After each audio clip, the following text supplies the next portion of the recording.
دیدنی و تاریخی زیادی داره. میشه روزها و هفته‌ها در این شهر گشت و از دیدنش سیر نشد. میشه بارها و بارها از یک جاذبه دیدن کرد و باز هم شگفت زده شد. در اصفهان هر مسافری با زیبایی‌هاش مسحور میشه و در ذهنش یادگاری به جا میمونه. یکی از این دیدنی‌های تماشایی کاخ 8 بهشته که زیباترین تزئینات تاریخی رو داره. در این ویدیو میریم به دیدن این کاخ چشم نواز. اصفهان تا قبل از دوره صفوی مجموعه کاخ‌ها و باغ‌هایی داشت به نام نقش جهان.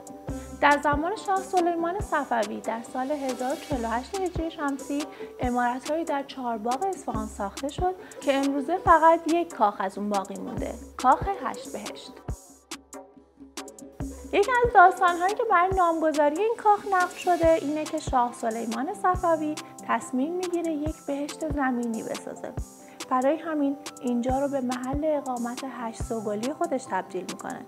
4 نفر از اونها در طبقه همکف و 4 تای دیگه در طبقه اول ساکن بودن. کاخ 8 بهشت در زمان خودش زیباترین کاخ در جهان بوده. این عمارت 2 طبقه ایرانی که در فاصله 2 متری از سطح زمین روی سنگ‌های مرمرین تبریزی با ارتفاع 30 متر ساخته شده، با طاق‌ها و تزئینات اصفهانی خودش یکی از نمونه‌های درخشان معماری عصر صفوی است. معماری بنا از نوع باغ‌های مسطح ایرانیه و کمی شباهت به باغ‌های 40 ستون و عالیقاپو داره. اگه به نمای بیرونی ساختمون دقت کنید متوجه میشید که 8 ضلعی ساخته شده و 4 نما داره که هر کدوم با اون یکی متفاوت.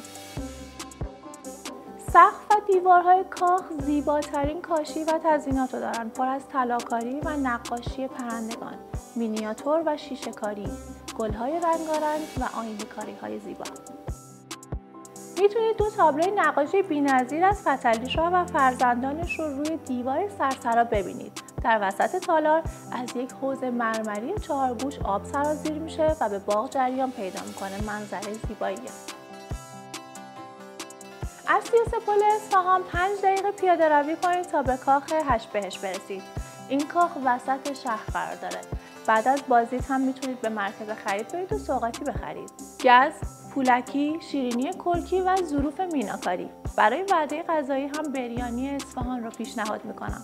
حتما امتحان کنید.